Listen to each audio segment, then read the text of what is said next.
सभी भक्तों को जय सिया राम, जय बाबा नीम करोली महाराज की। कैसे हैं आप सब? आशा करती हूँ अच्छे होंगे, स्वस्थ होंगे।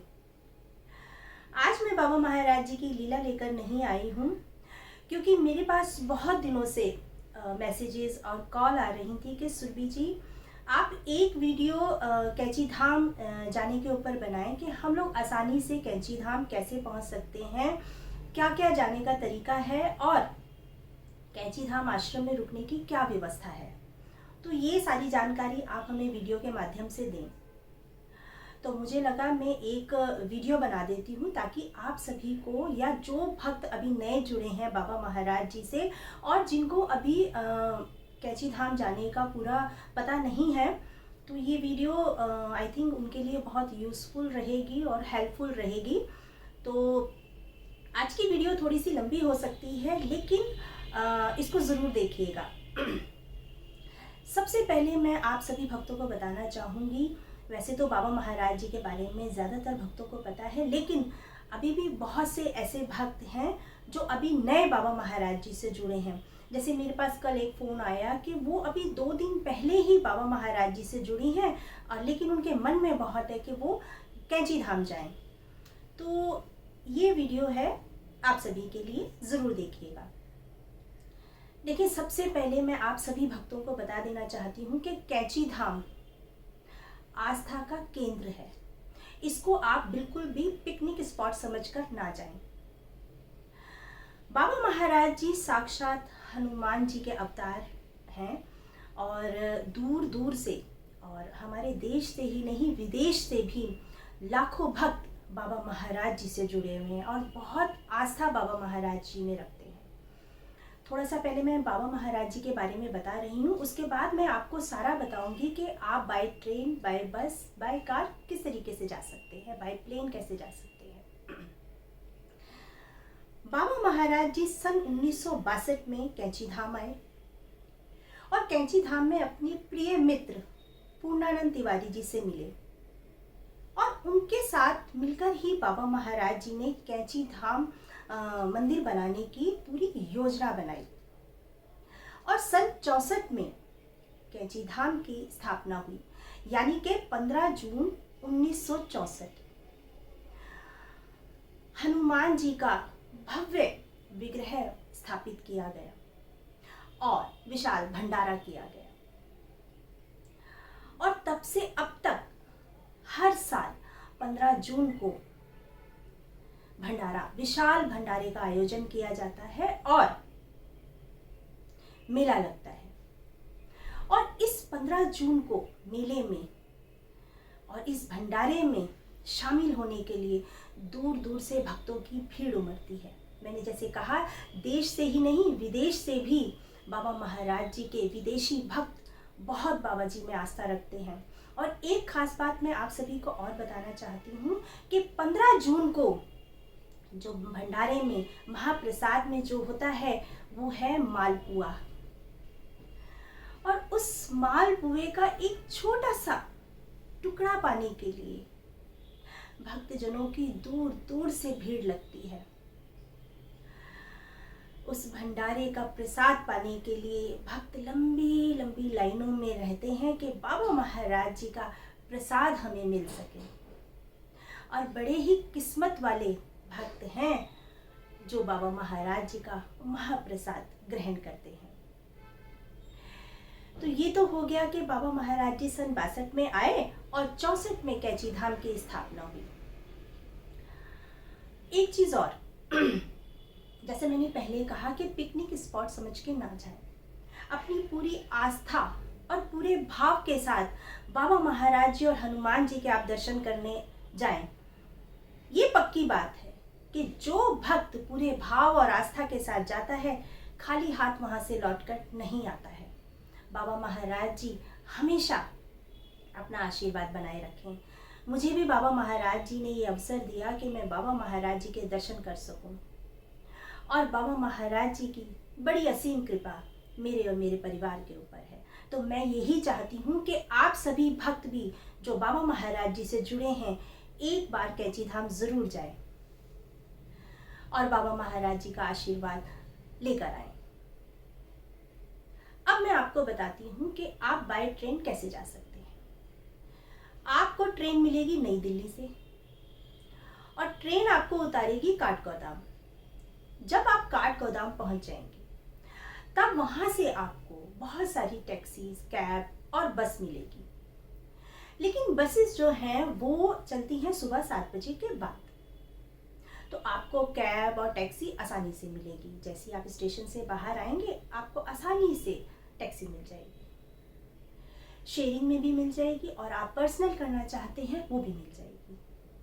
अब इसका किराया तो मान के चलें आप 800, 1000, मतलब जिस तरीके का भी वो बताते हैं, थोड़ी सी बार्गेनिंग भी चलती है।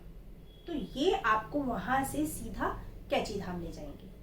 अब जो काठगोदाम से दूरी है कैंची धाम की, वो लगभग 35 किलोमीटर है। आप आराम से जाएं और दर्शन करें।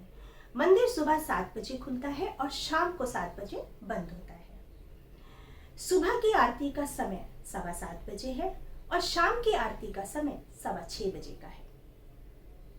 तो आप आसानी से काठगोदाम से कैंची धाम पहुंच गए बाय ट्रेन। अब आप बाय प्लेन जाना चाहते हैं तो पंतनगर एयरपोर्ट है। आप पंतनगर एयरपोर्ट उतरें और वहां से भी आपको टैक्सी, कैब और बस मिल जाएगी। अब जो पंतनगर से कैंची धाम की दूरी है वो 78 किलोमीटर की दूरी है। तो वहां से भी आप आसानी से जा सकते हैं, कोई दिक्कत नहीं है। एयरपोर्ट पंतनगर है। अब आप आ जाएं बस से कैसे जाएं। आपको बस मिलेगी हल्द्वानी तक की। हल्द्वानी उतरें और वहां से भी आपको आगे के लिए बस, टैक्सी, कैब सब चीज उपलब्ध है, कहीं कोई दिक्कत परेशानी नहीं है। अब जो हल्द्वानी से कैंची धाम की दूरी है वह लगभग 45 किलोमीटर की है। तो यहाँ से भी आप आसानी से जा सकते हैं। आपको हल्द्वानी कई बार होता है कि आप ऐसे टाइमिंग पर पहुँचते हैं, जैसे रात के समय पहुँच रहे हैं, शाम के टाइम पहुँच रहे हैं और आपको कहीं रुकना है, तो आपको आसानी से काठगोदाम पर होटल्स मिल जाएंगे, रूम आपको मिल जाएंगे, कहीं कोई दिक्कत परेशानी नहीं है। तो यहाँ से भी आप आसानी से पहुँच सकते हैं। एक चीज़ आपको और बताती हूँ कि जो पहाड़ी इलाका है वो काठगोदाम से शुरू होता है। तो काठगोदाम से पहाड़ी इलाका शुरू हो जाता है। आप आराम से जाएं बाय टैक्सी, बाय कैब, कहीं कोई दिक्कत परेशानी नहीं है। तो ये तो हो गया कि आप तीनों उससे आप कैसे पहुंच सकते हैं। अब अगर आपको लगता है कि नहीं, हम सब इस झमेले में नहीं पड़ना चाहते हैं, हमें तो कोई ऐसा हो जो यात्रा लेकर जाता हो और हम आराम से एक दिल्ली सेंटर में मिल जाएं और हम उनको ज्वाइन कर लें, तो वो भी मैं आपको बता देती हूँ कि भानु प्रकाश जी हैं जो हर महीने अपनी यात्रा ऑर्गेनाइज करते हैं। अभी 12 नवंबर की वो यात्रा लेकर जा रहे हैं और उनके साथ बड़ी दूर दूर से भक्त आते हैं और उनको दिल्ली से ज्वाइन करते हैं, दिल्ली टू कैंची धाम। तो डिस्क्रिप्शन बॉक्स में मैं आपको उनका नंबर दे दूंगी, आप उनके साथ ज़रूर एक बार यात्रा करके देखिएगा। बड़े ही अच्छे तरीके से सारी चीज़ों को वो मैनेज करते हैं और एक परिवार की तरह ये यात्रा जाती है। तो मैं नंबर आपको उनका दे दूंगी, आप उनसे एक बार कांटेक्ट कर सकते हैं, ठीक है। अब ये बात तो हो गई कि आप बस से, कार से और प्लेन से कैसे जाएं, और अगर आपको एक होता है ना परिवार के साथ, पूरे ग्रुप के साथ जाना है, तो आप भानु जी को ज्वाइन कर सकते हैं। ये तो हो गई ये बात। अब मैं आपको एक चीज़ और बताना चाहती हूँ। बहुत सी कॉल मेरे पास आती हैं कि सुरभि जी, कैंची धाम आश्रम में धर्मशाला में रुकने का क्या प्रोसीजर है, क्या हम वहाँ रुक सकते हैं? तो इसके बारे में भी आप हमें बताएं। बिल्कुल आप रुक सकते हैं, कैंची धाम आश्रम में रुक सकते हैं, लेकिन आपको एक प्रोसीजर है जो वो आपको करना पड़ेगा। सबसे पहला कि आप जब भी जाएं उससे 3-4 हफ्ते पहले आपको वहाँ पर एक पत्र लिखना होगा। जब पत्र उनको मिलेगा तब वो वहाँ से ये देखेंगे कि रूम खाली है या नहीं है।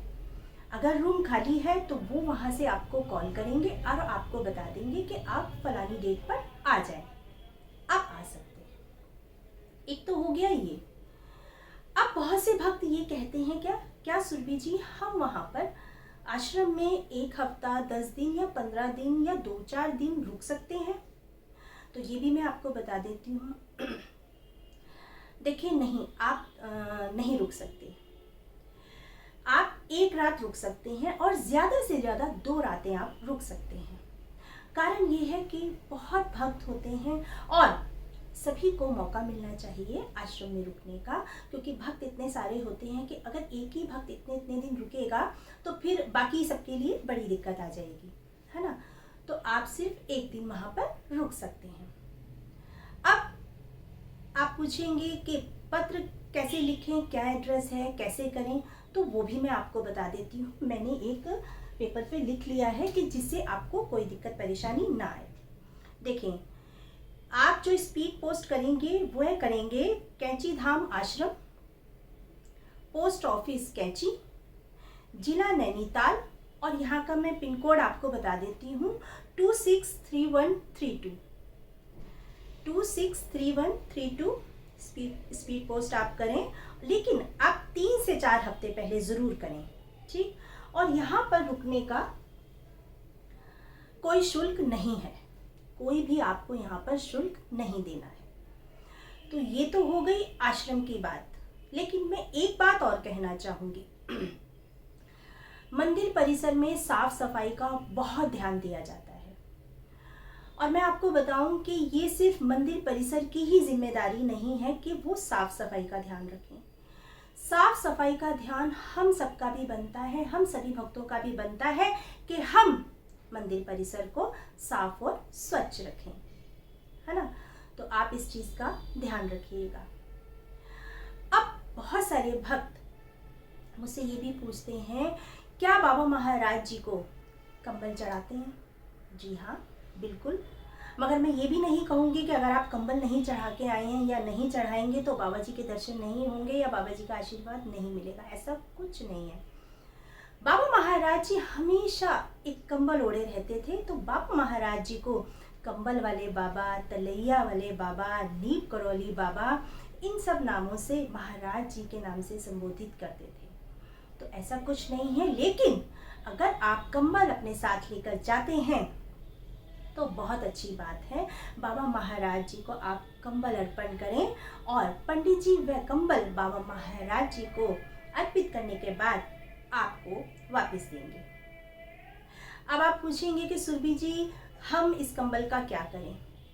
तो इस कंबल का आप क्या करें, इसके लिए मैं एक वीडियो अलग से बनाऊंगी, क्योंकि मैं अगर अभी बताऊंगी तो वीडियो बहुत लंबा हो जाएगा, है ना।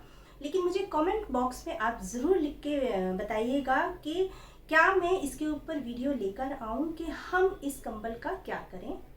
और बाबा महाराज जी के 4 धाम के नाम से वहाँ पर है, कैंची धाम, काकड़ी घाट, हनुमानगढ़ी और भूमिया धाम। अगर आप सबको मेरी वीडियो अच्छी लगे और आप सब चाहते हैं कि मैं आपके लिए उन 3 स्थानों के लिए भी वीडियो लेकर आऊं और उनके बारे में आपको बताऊं, उनसे जुड़ी कुछ बातें मैं आपको बताऊं, तो मुझे ज़रूर आप कमेंट कीजिएगा। मैं ज़रूर आप सबके लिए वीडियो बनाऊंगी और ज़्यादा से ज़्यादा जानकारी आप तक पहुंचाऊंगी। तो ये तो हो गया आश्रम से जुड़ी बात, बस से जाने की, ट्रेन से जाने की और कार से जाने की। अच्छा, कार से जाने वाली बात एक है कि जो भक्त अपनी कार से जाना चाहते हैं और पहाड़ों पे अच्छे से ड्राइविंग कर लेते हैं तो फिर तो कोई बात ही नहीं है, आप आसानी से जा सकते हैं। अब आती है ये बात कि हम इतने दिन का जो इंतज़ार नहीं कर सकते कि 3 से 4 हफ्ते का हम लोग इंतज़ार करें और उसके बाद जाएं, होता है ना, हर कोई नहीं कर पाता। तो हम आश्रम के अलावा और कहाँ रुक सकते हैं? तो मैं जहाँ हमेशा रुकती हूँ वो है होटल ग्रीन पार्क और पूर्णानंद तिवारी जी का होम स्टे, संपूर्णानंद तिवारी जी का होम स्टे और होटल ग्रीन पार्क। अगर आप इनका नेट पे डालेंगे तो आपको सारा मिल जाएगा, इनके फ़ोन नंबर भी मिल जाएंगे और कंप्लीट जानकारी आपको मिल जाएगी। और दोनों ही मंदिर से बिल्कुल 10 कदम की दूरी पर हैं। दोनों ही जगह बहुत अच्छी है, साफ़ सुथरी है और होटल ग्रीन पार्क का स्टाफ बहुत अच्छा है, ऑनर बहुत अच्छे हैं, कहीं कोई दिक्कत परेशानी नहीं है, खाना पीना सब बहुत अच्छा है। संपूर्णानंद तिवारी जी के यहाँ पे भी बहुत अच्छा है। सबसे पहले बाबा महाराज जी संपूर्णानंद तिवारी जी के यहीं आए थे, यानी कि पूर्णानंद तिवारी जी के यहीं आए थे। और उमेश तिवारी जी पूर्णानंद तिवारी जी के बेटे हैं, जो आज अपना होम स्टे चलाते हैं। तो जब ये सारी आपको जानकारी लेनी हो तो मेरी पिछली वीडियो उठा के देखिएगा, मैंने पूरी जानकारी दी हुई है। तो ये तो हो गया सारा कि आप कैंची धाम कैसे जाएं। अब इसके बाद मैं आपको एक दो चीज़ और बता देती हूँ कि बाबा महाराज जी से आप जुड़ें, लेकिन पूरी भाव और पूरी श्रद्धा से जुड़ें। देखिए, आपने स्टीव जॉब्स और मार्क जुकरबर्ग, जुलिया रॉबर्ट वगैरह सबके नाम सुने होंगे, है ना। सब जने बाबा महाराज जी के दर्शन कर चुके हैं और किस्मत तो उनकी बदली है ना। तो जहाँ तक मैं अपने बारे में बताऊँ, बाबा महाराज जी ने मुझे अपने दर्शनों का अवसर दिया और बाबा महाराज जी की बड़ी कृपा है, बड़ा आशीर्वाद है परिवार के ऊपर, मेरे ऊपर। और मैं ये चाहती हूँ कि आप सब भी बाबा महाराज जी का आशीर्वाद प्राप्त करें।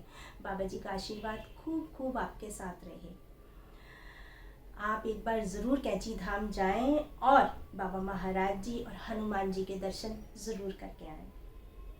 तो आई होप आज की वीडियो आपके लिए यूज़फुल और हेल्पफुल रही होगी। अगर इसी तरह की और भी वीडियो आप जानना चाहते हैं, और भी जानकारी जानना चाहते हैं, तो आप मुझे ज़रूर बताइएगा। मैं आप सबके लिए ज़्यादा से ज़्यादा जानकारी लेकर आऊँगी। तो आप सभी भक्त अपना ध्यान रखें, खुश रहें, स्वस्थ रहें।